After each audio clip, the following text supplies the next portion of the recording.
A pleasant day, students. Learning is the greatest treasure in the world. Many people lost their lives, money, job, jewelry, whatever the physical material they had, they lost it. But the only thing nobody could lose is learning. Learning is essential to our existence. So I wish all of my students to have a happy learning. In the previous classes, we have learned the moral value of planning and hard work through the poem The Ant and the Cricket, and the definition of the grammar topic sentences, that is a group of words with subject-verb combination and give us complete sense. Then in the next session we have learned phrases and clauses and its types. In today's class, we are going to acquire knowledge about a natural calamity. Before we begin to the lesson, let's call few common natural disasters to mind. The first disaster is cyclone. Cyclone is a system of winds rotating inwards to an area with an anti-clockwise or clockwise circulation. So, this one you would have heard and you would have watched on TV during rainy season for knowing the weather update. Drought. This is the status of many of our villages. A drought is a prolonged absence of rainfall and that leads to a shortage of water. Earthquake. Earthquake is a sudden violent shaking of the ground. Flood. We Chennaites know very well about flood because we faced it in the recent years. A flood is an overflow of a large amount of water beyond its normal limits. Volcano. This you could have seen in the Dinosaurs movie recently. A volcano is a rupture in the earth's crust. Tsunami. I am the very right person to speak about tsunami, I feel, because when the tsunami waves hit our Tamil Nadu in 2004, I was in Kadalur, the place which was greatly affected by this disaster. Our today's lesson is about tsunami. This session assists you develop your understanding of what causes tsunami, how tsunami occurs, what are the impacts of tsunami, and how we have to be prepared to face it.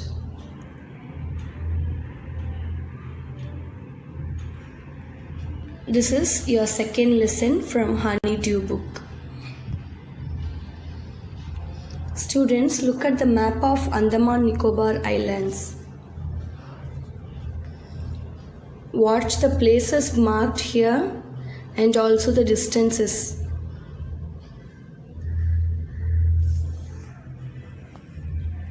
Here I have given you 6 statements about the previous map. You have to read all the statement and check if it's correct or incorrect. If the statement is correct, you write as it is in your homework notebook. If it is incorrect, correct the mistakes and write the correct answer in the homework notebook.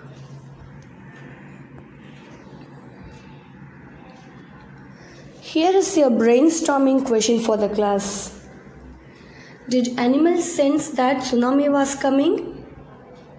Students, you gather all the possible answers about it. I'll let you know few facts about this at the end of the session.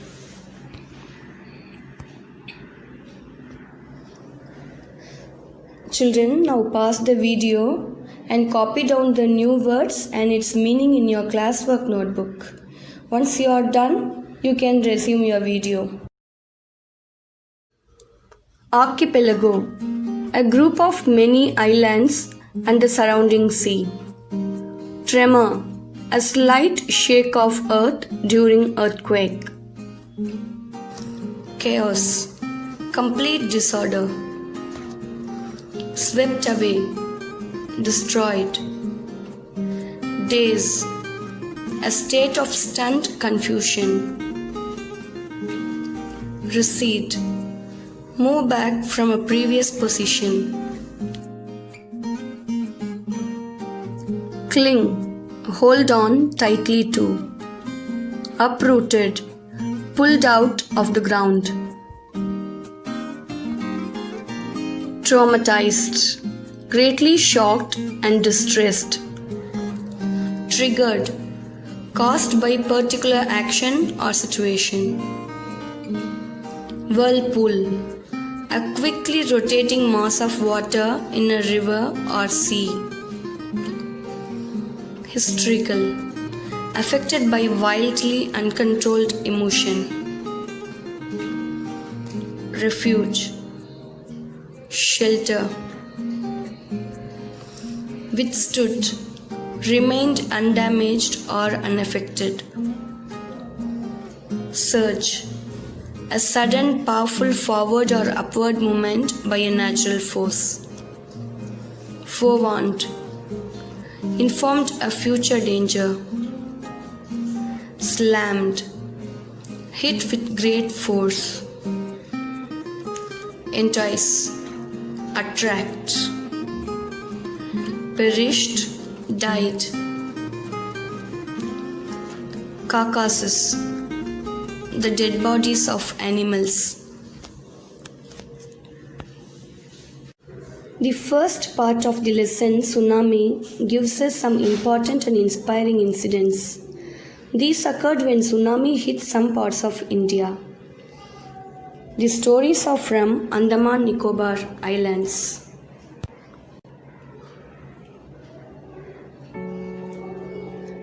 Let's hear the story of unfortunate Ignatius.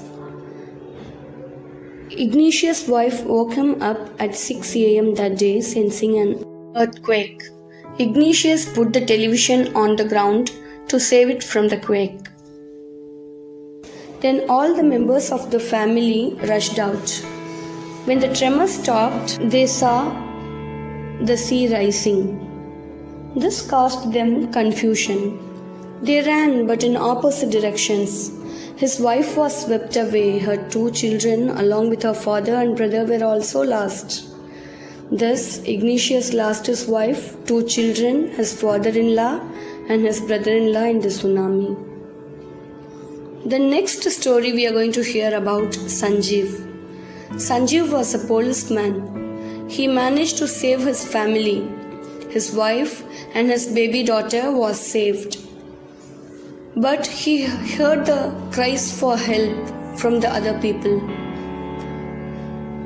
He jumped into the water to save John's wife, who was a cook of guest house.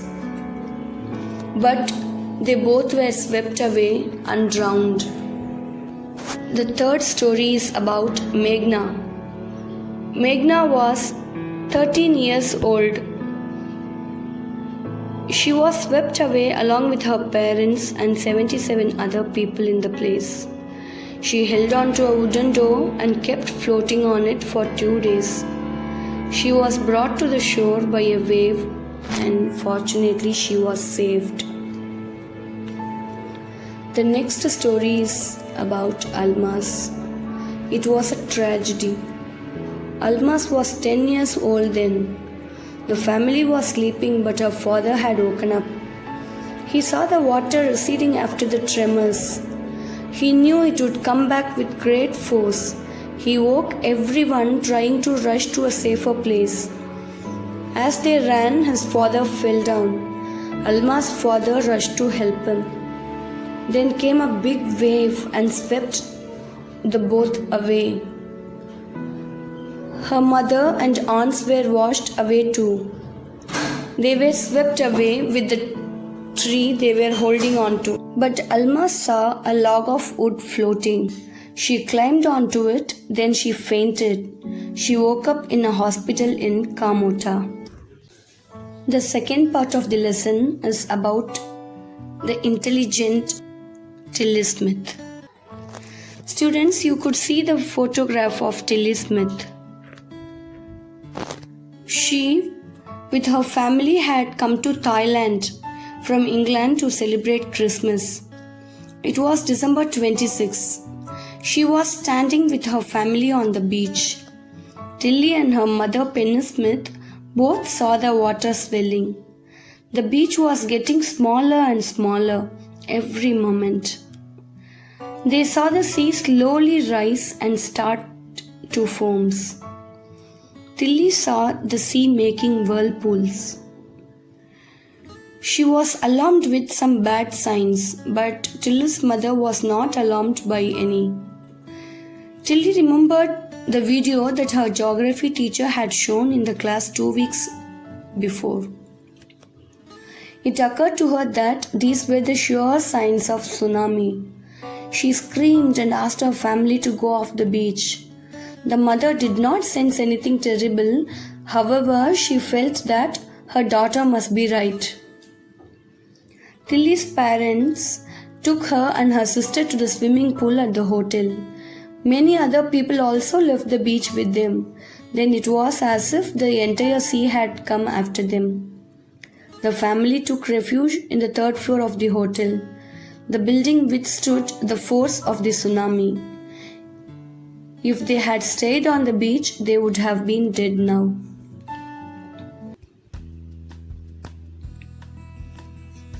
Here, in the 3rd part of this lesson, Tsunami, will give you the answer for the brainstorming question. Did animals sense tsunami was coming?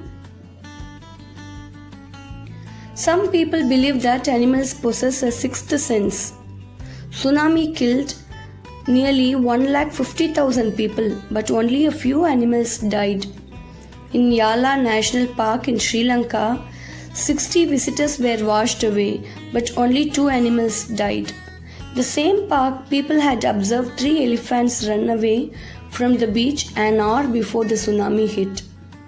A man on the coast near Gali in Sri Lanka had 2 dogs. On that fatal day of tsunami, they refused to go to the beach with their master. So the master too stayed back. Thus the dogs had saved his life also.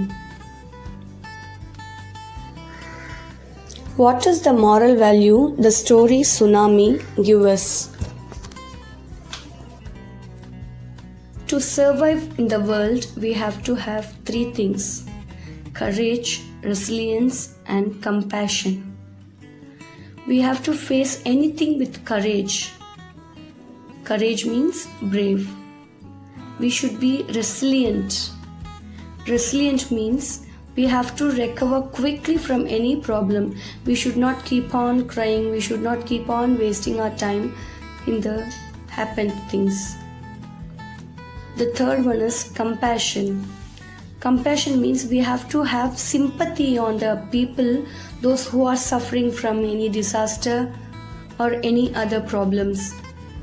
So if we have all these 3 values in our life, we'll have better survival in the earth.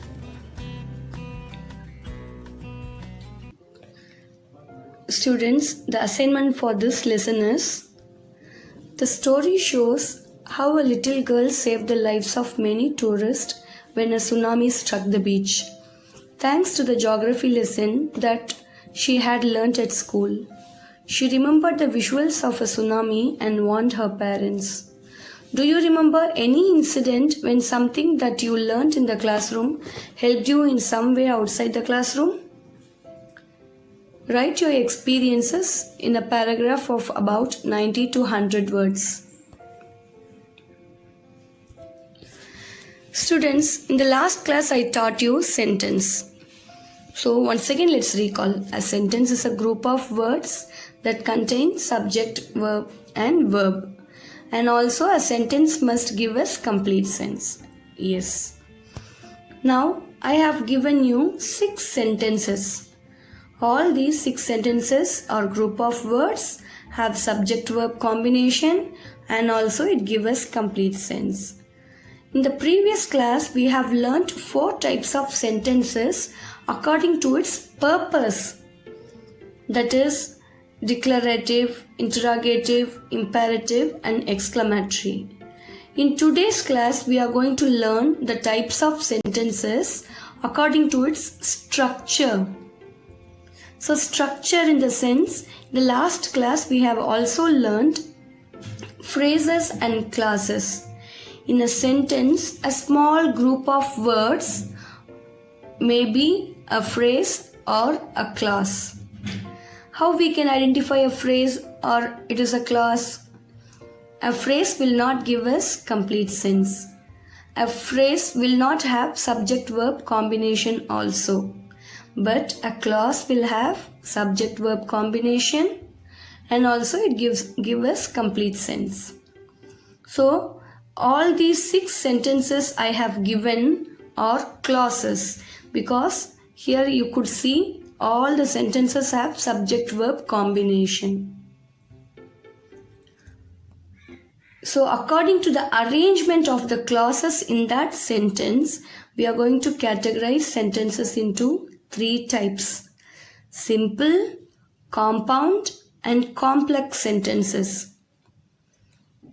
The next slide we will learn to which sentence we will call simple and which sentence we can call as compound and which one is complex.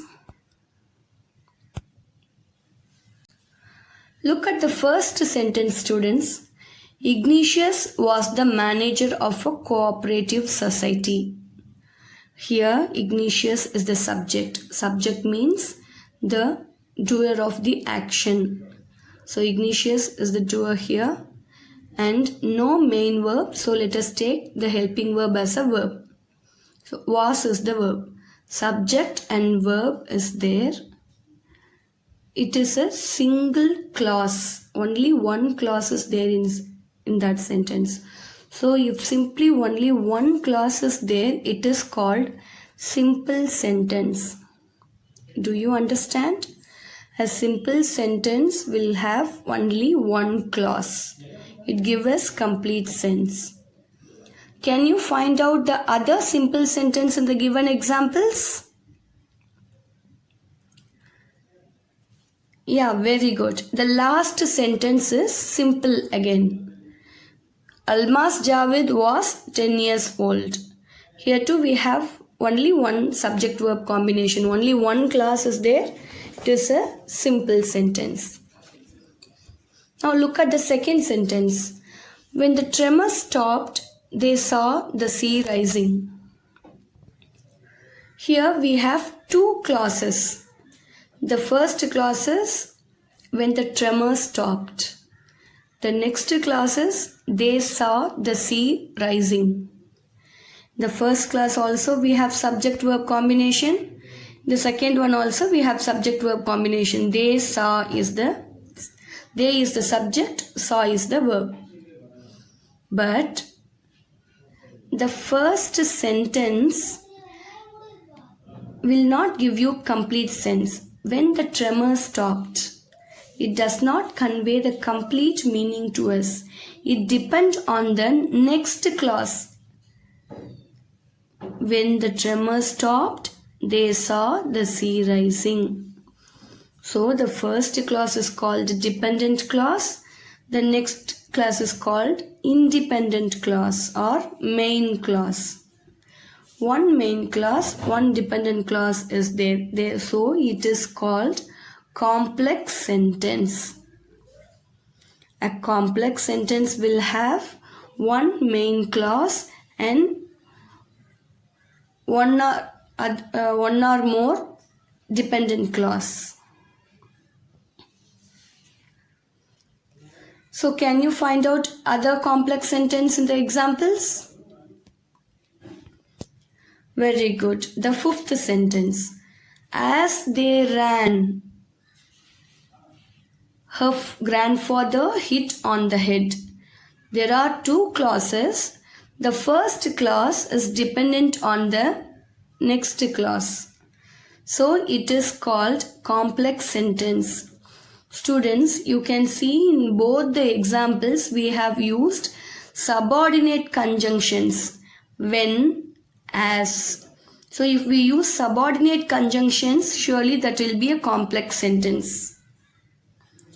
Now look at the third example. Tilly went back to her school and she told her classmates her terrifying tale. Here too we have two classes, but both are independent. None of the classes is dependent or on other. It gives complete sense. Tilly went back to her school. This clause also give you complete sense. The next clause, she told her classmates at her terrifying tale. This also give you complete sense. So if two independent clauses are there, it is called compound sentence. And those two independent clauses are connected using a conjunction. And this is called compound sentence. So what is the other example of compound sentence? The dogs are excited. Very good, the fourth sentence. The dogs are excited to go on outing, but they refuse to go out on that day. So these both are called compound sentences. Students, I believe now you are thorough with simple, compound and complex sentences. Let's recap. A simple sentence will have subject plus verb and the other complement words. A compound sentence will have two or more simple sentences joined by a coordinator. Coordinating conjunctions they mean. And a complex sentence will have an independent idea and a dependent idea in one sentence. Students, in this current slide, I have given you some subordinating conjunctions which are used in complex sentences and coordinating conjunctions which are used in compound sentences. Learn it and use it appropriately. Students, learn the lesson carefully, go through the grammar once again and do the given homework. Thank you.